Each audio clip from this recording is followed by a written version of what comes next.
All of us have heard this saying at some point or the other: invest in mutual funds. They are the best way for investors to build wealth in the market over time. In fact, the Oracle of Omaha, Mr. Warren Buffett himself, has gone so far as to say that he's pledging 90% of his wealth into the S&P 500 index fund after he dies. Clearly, there's a lot of hype around this financial instrument, but really, does anyone really know what index funds are and how relevant are they in the Indian context? Hey there friends, it's Rahul here. Welcome back to the channel. If you're new here, I'd like to give you a huge welcome to the FilterCoffeeFinance family. On today's video, we'll be talking about index funds and we'll cover the following questions that you may have. Number 1, what are index funds and how are they different from other mutual funds? Number 2, why would someone want to invest in this kind of fund? Number 3, what are the different factors that investors need to consider when investing in these funds? And lastly, I'll be showing you exactly how to invest in index funds on 2 platforms, Zerodha and Grow. Before we get started, I have just one request. None of my videos are sponsored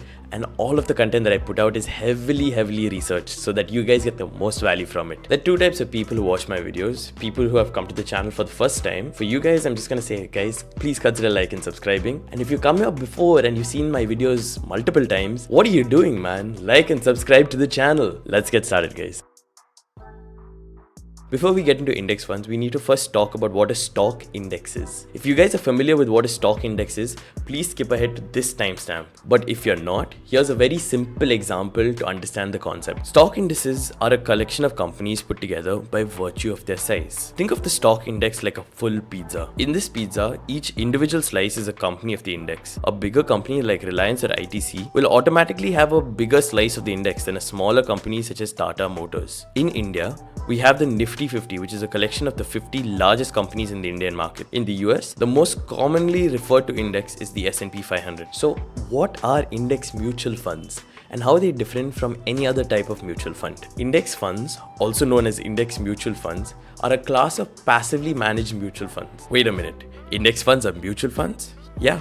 Let me explain. Your regular run-of-the-mill mutual fund is what people in the industry refer to as actively managed, which means that the fund hires research analysts, a marketing department, a legal department, as well as an army of mutual fund salesmen and women to sell the mutual fund to you. Actively managed funds do this because they believe with the right amount of research, they will be able to beat the market. Actively managed funds generally have an expense ratio of around 2%, but active investors believe that this 2% is worth it. That's the plan at least. But the truth is that most large cap mutual funds don't even beat the benchmark that they set to outperform. This is why there has been a growth in investors who would rather not pay the extra 2% in fees annually and instead opt for a more passive approach to investing. This is where index mutual funds come into the picture.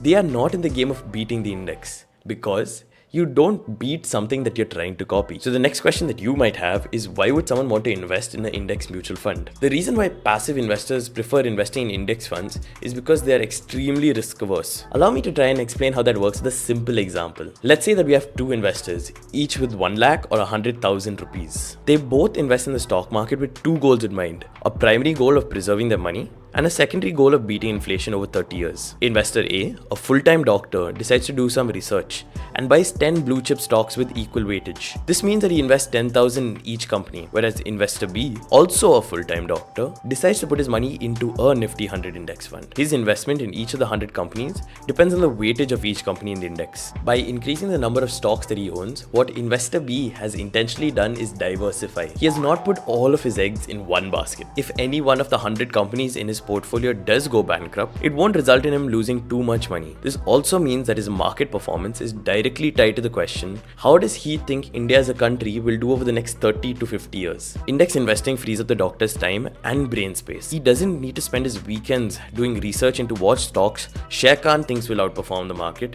and instead he can probably use this time to earn more by consulting at home. Or he can choose to rest and recover for next week.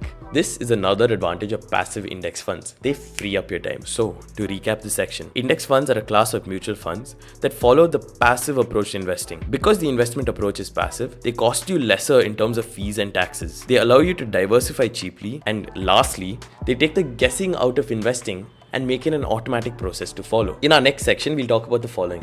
What are the factors that you need to consider when you're investing in an index fund? Okay, so now that you're the index fund expert, remember, there are 4 things that you need to consider when investing in an index fund. Number 1, and most important, is the fund's expense ratio. If you're looking to invest in index funds, it is probably because you want to park your money somewhere, generally for a long period of time. One massive class of costs that eat away at investor returns are brokerages, management fees, and taxes. You'd think that 0.5% in commissions each year is not a lot, but over a 30-year period, compounding makes these losses massive. If you want to see the numbers, here's a simple graphic to highlight how deadly fees can be to long-term investors.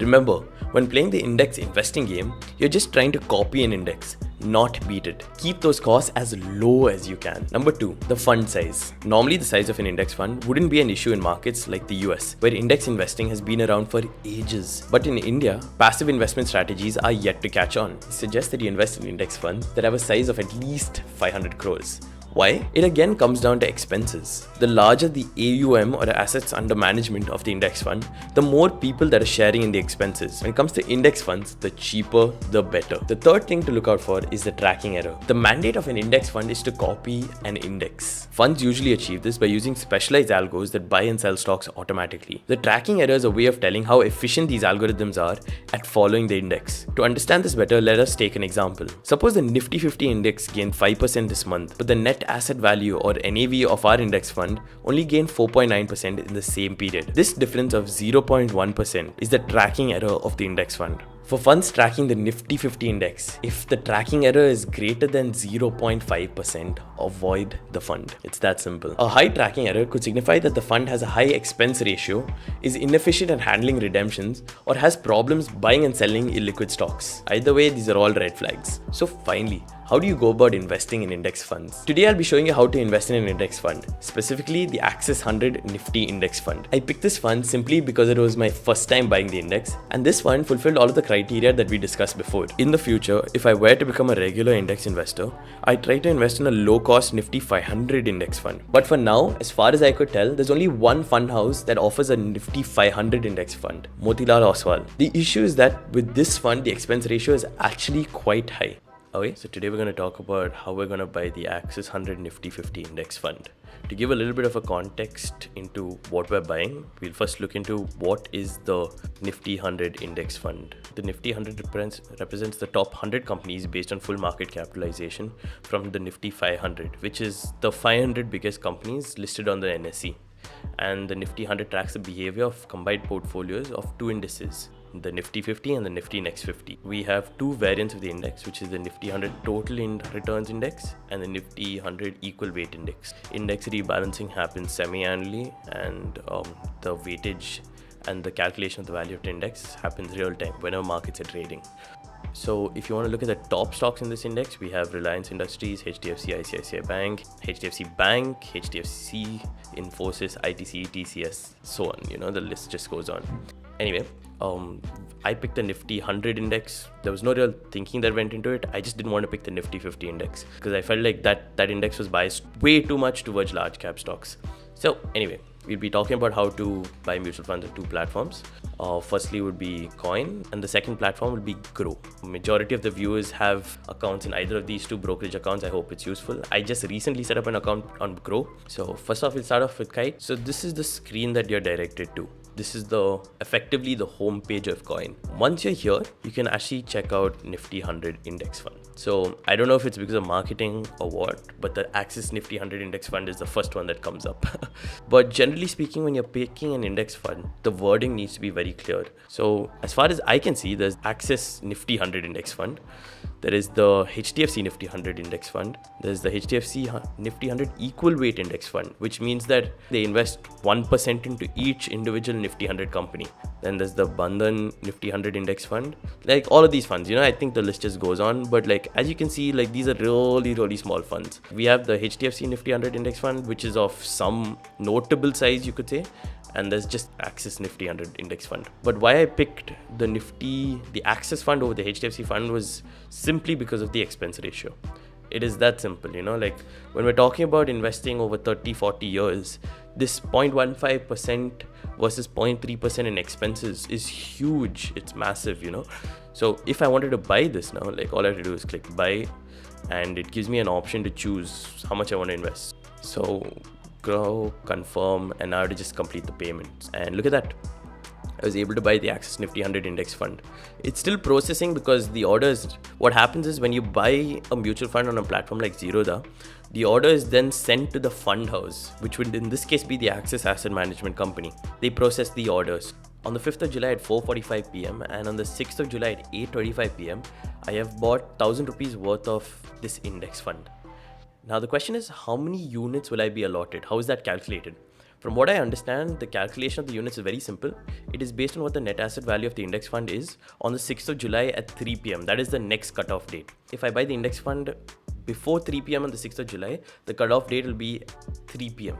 And that value, the net asset value at 3 p.m. will be used to calculate how many units I get. If I were to buy at 3:01 p.m., then what would happen is I would get my shares based on what the net asset value of the index fund is on the 7th of July. Just an interesting fact. So that is how you buy it on Zerodha. If I wanted to, I could also probably set up an SIP, something again that I've not done, which would be quite interesting to do actually. So like, let's find out. So again, we go into the Nifty 100 index fund. Okay, here's another interesting fact actually. When you're buying mutual funds, you see all of these terms here. What do they even mean, right? Like, okay, fine. Others and index funds, we've talked about it extensively, so you know exactly what it is. But what is a direct plan? You know, what is a direct plan? So put it very simply, right? A direct plan is when the person who's interested in investing in the mutual fund invests directly with the asset management company, and there's no distributor to facilitate the transaction. In a regular plan, however, the investor invests through an intermediary such as a broker, a distributor, or a banker, and you actually end up paying a commission fee to the AMC, who then like gives out the commissions to the distributor, the banker. Always when you're looking to buy funds, like one thing to look out for is, are you buying a direct plan or are you buying a regular plan? When you're talking about the stock market, commissions are huge. Any way that you can save costs actually will benefit you tremendously in the long term. The second thing is you notice is, what are these growth plans? So there are two types of plans here. You have the growth plan and then you have the IDCW plan. When you're talking about the type of index fund that you're investing in, there are two types. Okay, one is the growth and the other option is the IDCW plan. And if you notice, like both of these plans actually have differing net asset values as well. So what do these even mean? So let me first start off with the IDCW plan. So the IDCW plan, which I think it was called the dividend distribution plan, is when companies announce dividends, the fund pays it out to the mutual fund investor. The dividend is paid out to the investor and you get to collect this money in that moment. So at different points in time, you'd be getting cash flows from your investments, and those dividends they're then just credited to your bank account. Whereas if you invest in a growth plan, which most people do suggest, and I would suggest the same thing, those dividends are then reinvested again into the index fund. So you notice with the increase in dividends, basically whatever dividends are paid out are reinvested back into the mutual fund. Okay, just to summarize, I've talked about how you buy index funds on Coin. Then I talked about why I chose this index fund in particular, the expense ratio, something that you have to think about it's the only thing that you need to think about when you're looking at index funds actually. How do I spend the least amount of money and get what I want? Then the next thing is, like I talked about direct versus regular plans, and we talked about growth versus dividend distribution or IDCW plans. And of course, you know what index funds are. ETFs are a different type of instrument, but very similar to index funds again. So next on, we'll talk about how we invest in mutual funds and index mutual funds in particular on a platform known as Groww. A lot of young investors use this platform as well, so I figured it's worth the while. Okay, so this is what the Groww UI looks like. And if I wanted to invest in something on Groww, I would click under mutual funds and I can't see anything. Okay, fine. So actually here, a few weeks back or a few months back, I don't really know how long ago, I had invested in the Access Nifty 100 index fund. This was my first ever purchase of an index fund, and I was just like doing it for the sake of research, you know. So just to give you a little bit of context, I invested in this fund on the 15th of June at a net asset value of 16.2735. And I was allotted 614 units for this transaction, which is not bad. This would mean that I invested in this fund before 3 p.m. on the 15th of June. I don't know if I can tell the time over here. I don't think I can. Like I mentioned earlier, the net asset value at 3 p.m. of each trading day is the net asset value for the day. So I'm guessing I would have invested in this fund before 3 p.m. and hence I've gotten a net asset value of 16.27. As you can see, I have 614.465 units, and if I wanted to, I could redeem it. That's not what I'm going for, so it's fine. So how did I invest in the Access 100 index fund? Using Groww. So I again would search for Nifty 100. As you can see, you have the same options. I don't see anything different over here that wasn't shown on like Coin, for example. But as we mentioned earlier and we covered earlier, the Access Nifty 100 fund had the lowest cost. So if I wanted to invest now, I would click on one time, because I'm not looking to make SIP investments right now. I'm looking to make a one-time investment, and I would put in say 1,000 rupees and I click on invest. Then they're asking for my UPI ID. Fantastic. So now I've been given a 6-digit OTP being sent to my contact details. And once the payment is done, it is processing, it's processing. And the one-time investment of 1,000 rupees started in Access Nifty 100 Index Fund Direct Growth. So now you know what all these terms mean. Nothing's going to confuse you. You know direct versus regular plans, and you know growth versus IDCW plans. Just like that, it's done. If I look down somewhere, Grow's UI is a little different. You know, it's not something that I'm very comfortable with, to be honest. I feel like there's too much going on all at once. Okay, yeah. So here's my order confirmation. The order is placed to the Access Mutual Fund and it's expected to be confirmed by the 6th of July. And based on that, the expected net asset value date is 6th July 2023. Perfect. 3 p.m. on 6th July 2023.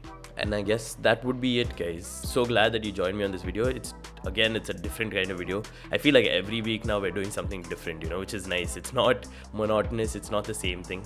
Please let me know like if you like this style of videos where like I show you practical applications of how to do things, because in the end, investing and finance is one thing theoretically, but doing things yourself, doing things in the market, implementing things that you know in theory is a completely different story. And so many of us face these like mental roadblocks that prevent us from just taking action.